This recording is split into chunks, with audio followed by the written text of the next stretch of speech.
नमस्कार, देश दुनिया की बड़ी खबरों में आपका स्वागत है। आज के इस बुलेटिन में हम बात करेंगे विपक्ष पार्टियों ने पीएम मोदी को लिखी चिट्ठी की। एलन मस्क ने जारी की नई पॉलिसी की। एक्टर कमल हसन को कर्नाटक हाईकोर्ट ने लगाई फटकार की। अखिलेश यादव ने आगामी चुनाव के लिए रणनीति के किए बदलाव की। भारत अमेरिका के बीच अंतरिम व्यापार समझौते की बात करेंगे। सीडीएस अनिल चौहान ने ऑपरेशन सिंदूर को लेकर दिए बड़े बयान की। और बुलेटिन के अंत में हम जानेंगे क्या सच में कंपनी टेस्ला भारत में कार नहीं बनाएगी, जो एलन मस्क ने कहा है। साथ ही रोजगार समाचार में बात करेंगे देश में कौन कौन सी सरकारी भर्तियां निकली हुई है और उनसे जुड़ा क्या है नया अपडेट। दुनिया को बता रहे संसद को नहीं, ऑपरेशन सिंदूर पर 16 पार्टियों ने पीएम मोदी को लिखी चिट्ठी। ऑपरेशन सिंदूर को लेकर विपक्षी दलों ने केंद्र सरकार पर पारदर्शिता की कमी का आरोप लगाते हुए संसद का विशेष सत्र बुलाने की मांग तेज कर दी है। दिल्ली में आयोजित भारत गठबंधन की बैठक के बाद 16 विपक्षी दलों ने प्रधानमंत्री नरेंद्र मोदी को पत्र लिखकर संसद का विशेष सत्र बुलाने की मांग की है। पत्र में पहलगाम, पूंछ, उरी, राजौरी में हुए आतंकी हमलों और भारत पाक संघर्ष जैसे संवेदनशील मुद्दों पर संसद में स्वतंत्र चर्चा की बात कही गई है। टीएमसी सांसद डेरेक ओब्रायन ने प्रेस कॉन्फ्रेंस में कहा, सरकार संसद के प्रति जवाबदेह है और संसद जनता के प्रति। उन्होंने कहा कि विपक्ष चाहता है कि सरकार संसद में जवाब दे, न कि सिर्फ अंतर्राष्ट्रीय मंचों पर बयान दे। वहीं समाजवादी पार्टी के वरिष्ठ नेता रामगोपाल यादव ने सरकार पर निशाना साधते हुए कहा कि आप पूरी दुनिया को जानकारी दे रहे हैं, लेकिन संसद को नहीं। कूटनीति के स्तर पर हम पूरी तरह असफल रहे हैं। ट्रंप ने मध्यस्थता की बात कह दी और सरकार चुप है। यह मुद्दा संसद में चर्चा के योग्य है। भारत ने पाक में 20 नहीं 28 ठिकानों को किया था ध्वस्त। पाकिस्तान के डोजियर में हुआ बड़ा खुलासा। भारत के ऑपरेशन सिंदूर की सफलता पर पाकिस्तान के डोजियर में बड़ा खुलासा हुआ है। डोजियर के अनुसार भारत ने 22 अप्रैल 2025 को पहलगाम आतंकी हमले के जवाब में पाकिस्तान और पीओके में 20 नहीं बल्कि 28 ठिकानों को नष्ट किया। इनमें पेशावर, झांग, सिंध, गुजरावाला, बहावल नगर, अटक, छोर, कराची और ग्वादर जैसे क्षेत्र शामिल है। भारत ने पहले 9 आतंकी ठिकानों जैसे बहावलपुर में जैश ए मोहम्मद और मुरिदके में लश्कर तैयबा के केंद्रों को निशाना बनाने की बात कही थी। डोजियर में 11 एयरबेस और अन्य सैन्य ठिकानों पर हमले की पुष्टि हुई, जो भारत ने सार्वजनिक नहीं किए। सैटेलाइट तस्वीरों से भी भारी नुकसान की पुष्टि हुई। इस खुलासे ने पाकिस्तान की सैन्य क्षमता को झटका दिया और भारत की जीरो टॉलरेंस नीति को रेखांकित किया। 2027 चुनाव के लिए अखिलेश यादव ने बदली रणनीति। सपा चीफ के फैसले से बीजेपी भी अचरज में। समाजवादी पार्टी सपा के प्रमुख अखिलेश यादव ने 2027 के उत्तर प्रदेश विधानसभा चुनाव के लिए अपनी रणनीति में बड़ा बदलाव किया है, जिसने भारतीय जनता पार्टी बीजेपी को भी आश्चर्यचकित कर दिया है। अखिलेश ने पीडीए, पिछड़ा दलित अल्पसंख्यक रणनीति को मजबूत और करते हुए ओबीसी, दलित और अल्पसंख्यक वोटों पर फोकस बढ़ाया है। उन्होंने बीजेपी की तर्ज पर बूथ स्तरीय संगठन को मजबूत करने का फैसला किया, जिसमें सक्रिय कार्यकर्ताओं को टिकट देने की बात कही गई। इसके अलावा सपा ने स्त्री सम्मान समृद्धि योजना और राजभर चौरसिया जैसे ओबीसी समुदाय को लुभाने के लिए सुहेल देव की प्रतिमा जैसे वादे किए। अखिलेश ने इंडिया गठबंधन के साथ मिलकर चुनाव लड़ने की पुष्टि की, जिससे कांग्रेस के साथ गठजोड़ मजबूत होगा। बीजेपी की कथित नकारात्मक नीतियों और वक्फ बिल जैसे मुद्दों पर हमला बोलते हुए अखिलेश ने 2024 की लोकसभा सफलता को दोहराने का दावा किया। यह रणनीति बीजेपी के लिए चुनौती बन सकती है। भारत में कार नहीं बनाएगी एलन मस्क की कंपनी टेस्ला। सरकार ने जारी की नई पॉलिसी। एलन मस्क की कंपनी टेस्ला भारत में इलेक्ट्रिक कारों का निर्माण नहीं करेगी। केंद्रीय भारी उद्योग मंत्री एचडी कुमारस्वामी ने 2 जून 2025 को बताया कि टेस्ला केवल भारत में शोरूम खोलने की इच्छुक है, न कि मैन्युफैक्चरिंग में। सरकार ने scheme to promote manufacturing of electric passenger cars के तहत नई नीति जारी की, जिसमें 4150 करोड़ रुपए के निवेश और 3 साल में स्थानीय उत्पादन शुरू करने की शर्त है।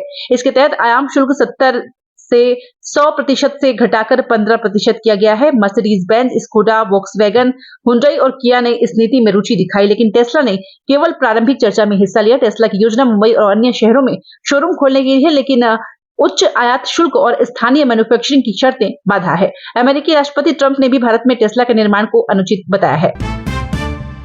ऑपरेशन सिंदूर विदेश गए डेलीगेशन से मिलेंगे पीएम मोदी। 10 जून को मुलाकात संभव।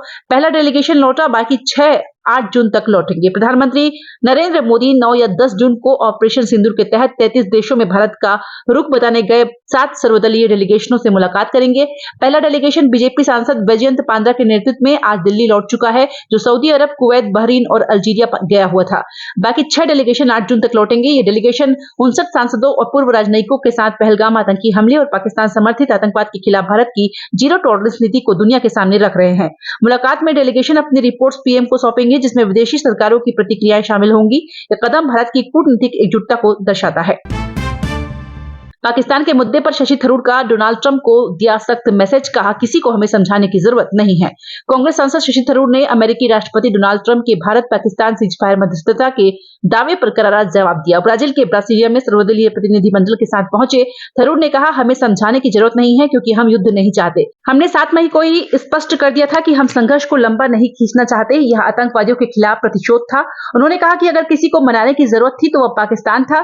थरूर ने ऑपरेशन सिंदूर के बाद भारत की जीरो टॉलरेंस नीति को दुनिया के सामने रखा, जिसमें पहलगाम हमले के जवाब में 28 ठिकानों को नष्ट किया गया।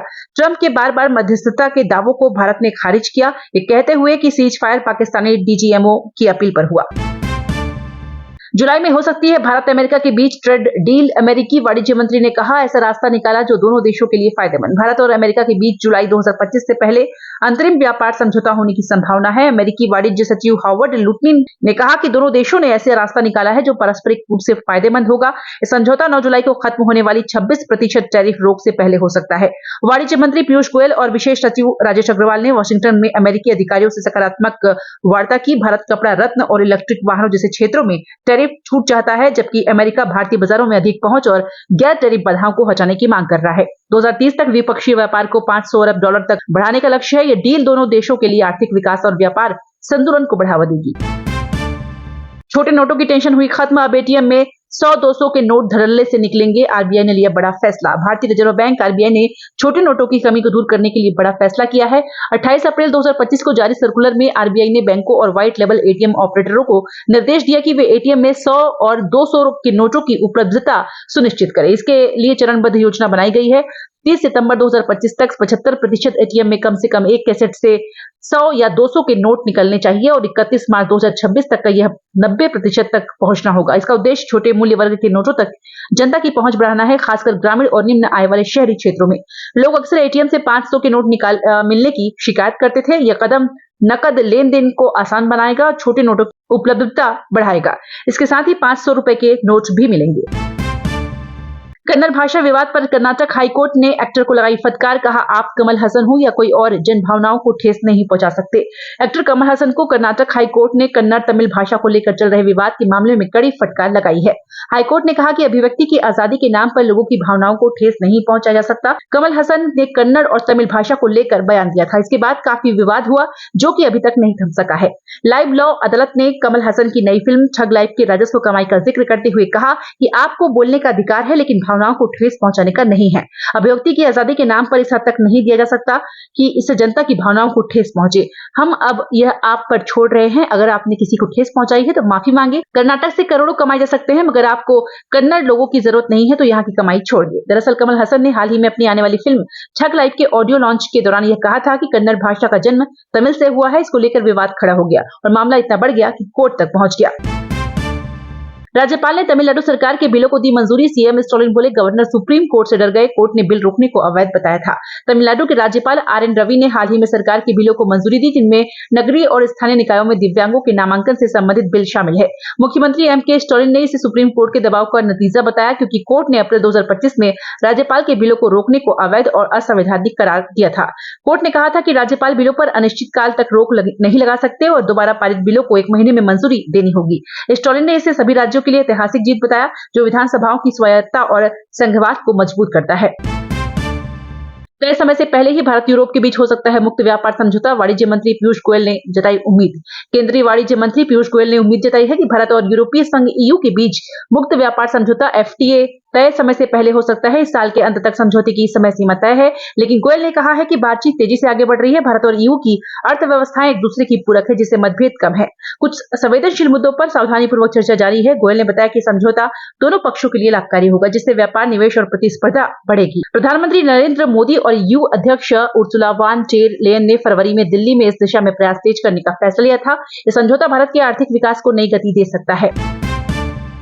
देश में कोरोना से 4 दिन में हुई 31 मौतें, एक्टिव केस 4000 पार। महाराष्ट्र केरल में 50% केस, वहीं महाराष्ट्र में 494 मामले सामने आए हैं। भारत में कोरोना वायरस के मामलों में तेजी से वृद्धि हुई है। पिछले 4 दिनों में 31 मौतें हुई, जिनमें से अधिकांश केरल, महाराष्ट्र, दिल्ली और पश्चिम बंगाल में दर्ज की गई। देश में सक्रिय मामले 4026 तक पहुंच गए हैं, जिनमें से 50% मामले केरल, 416 और महाराष्ट्र 494 से है। महाराष्ट्र में 2 जून को 59 नए मामले सामने आए, जिनमें 20 मुंबई से थे। स्वास्थ्य मंत्रालय के अनुसार ज्यादातर मामले हल्के हैं और मरीज घर पर उपचार ले रहे हैं। ओमिक्रॉन के सब वेरिएंट्स LF7, XFG, JN1 इस उछाल के लिए जिम्मेदार हैं। दिल्ली में अस्पतालों ने तैयारियां शुरू की है, लेकिन अधिकारियों ने कहा कि घबराने की जरूरत नहीं है। चीन चाहकर भी नहीं रोक सकता ब्रह्मपुत्र नदी का पानी। पाकिस्तान की धमकी पर असम के सीएम ने किया पलटवार। असम के मुख्यमंत्री हिमंत बिस्वा शर्मा ने पाकिस्तान की धमकी का करारा जवाब देते हुए कहा कि चीन चाहकर भी ब्रह्मपुत्र नदी का पानी नहीं रोक सकता। पाकिस्तान ने दावा किया था कि भारत द्वारा सिंधु जल संधि निलंबित करने के जवाब में उसका दोस्त चीन ब्रह्मपुत्र का पानी रोक सकता है। शर्मा ने एक्स पर लिखा कि ब्रह्मपुत्र का 65 से 70% पानी भारत में ही मानसूनी बारिश और सहायक नदियों जैसे सुबनसिरी, लोहित, कालमेघ, मानस और कोपिली से आता है, जबकि चीन का योगदान केवल 30 से 35% है। उन्होंने कहा कि अगर चीन पानी रोकता भी है तो वह असम में हर साल की बाढ़ को कम करने में मददगार हो सकता है। शर्मा ने पाकिस्तान को चेतावनी दी कि वह झूठे नैरेटिव फैलाना बंद करे, क्योंकि ब्रह्मपुत्र भारत की वर्षा आधारित आत्मनिर्भर नदी है। जब इसे लागू किया गया तब हमारे पास ज्यादा समय नहीं था, लड़की बहन योजना में लगी गड़बड़ी आरोप पर बोले डिप्टी सीएम अजित पवार। महाराष्ट्र के उप मुख्यमंत्री अजित पवार ने लाड़की बहन योजना में गड़बड़ी के आरोपों पर सफाई दी। उन्होंने कहा, जब इसे लागू किया गया तब हमारे पास ज्यादा समय नहीं था, क्योंकि तुरंत चुनाव आने वाले थे। पवार ने स्वीकार किया कि योजना में कई अपात्र महिलाओं को लाभ मिला, जिसे अब ठीक किया जा रहा है। उन्होंने कहा कि जल्दबाजी में कुछ गलतियां हुई, लेकिन सरकार अब पात्रता की जांच सख्त कर रही है। इस योजना के तहत 21 से 60 वर्ष की महिलाओं को 1500 रुपए मासिक और 15,000 रुपए सालाना दिए जाते हैं। विपक्ष खासकर उद्धव ठाकरे की शिवसेना ने इसे चुनावी स्टंट बताकर सरकार पर निशाना साधा है। पवार ने जवाब दिया कि सरकार पारदर्शिता सुनिश्चित करेगी और अपात्र लाभार्थियों को हटाया जाएगा। इस बयान से विपक्ष ने सरकार की मंशा पर सवाल उठाए, जिससे राजनीतिक विवाद तेज हो गया है।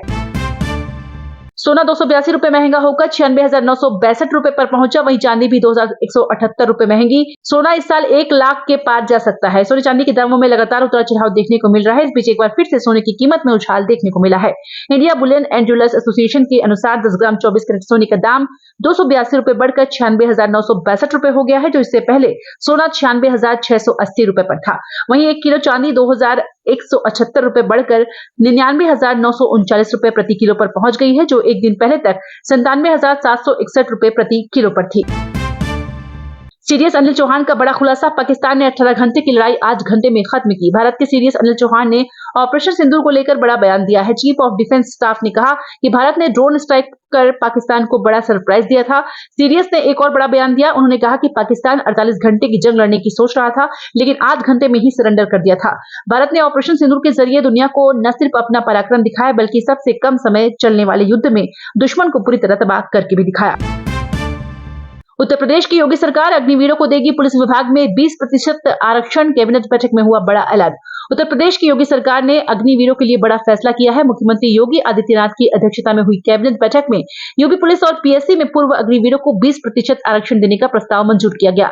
इसके साथ ही अग्निवीरों को कांस्टेबल, पीएससी, घुड़सवार पुलिस और फायरमैन पदों पर भर्ती के लिए आयु सीमा में 30 वर्ष की छूट दी जाएगी। वित्त मंत्री सुरेश खन्ना ने बताया कि यह आरक्षण सभी श्रेणियों, सामान्य, एससी, एसटी और ओबीसी पर लागू होगा। इस कदम का उद्देश्य अग्निपथ योजना के तहत 4 साल की सेवा पूरी करने वाले अग्निवीरों को रोजगार के अवसर प्रदान करना है। पहला बैच 2026 में आएगा। यह निर्णय अग्निवीरों के भविष्य को सुरक्षित करने की दिशा में महत्वपूर्ण है। हमें उम्मीद है दोस्तों कि यह बुलेटिन आपको पसंद आई होगी। आपकी राय हमारे लिए कीमती है, तो कमेंट में जरूर बताएं कि कौन सी खबर ने आपको सबसे ज्यादा प्रभावित किया। ऐसे ही धमाकेदार अपडेट्स के लिए हमारे चैनल को सब्सक्राइब करें और बेल आइकन को जरूर दबाएं, ताकि हर नई वीडियो का नोटिफिकेशन आपको तुरंत मिले। अगले बुलेटिन तक के लिए खुद का ख्याल रखें और अपने दोस्तों के साथ इस वीडियो को शेयर करना ना भूलें। मिलते हैं जल्द ही, तब तक के लिए ढेर सारी शुभकामनाओं के साथ। जय हिंद, जय भारत।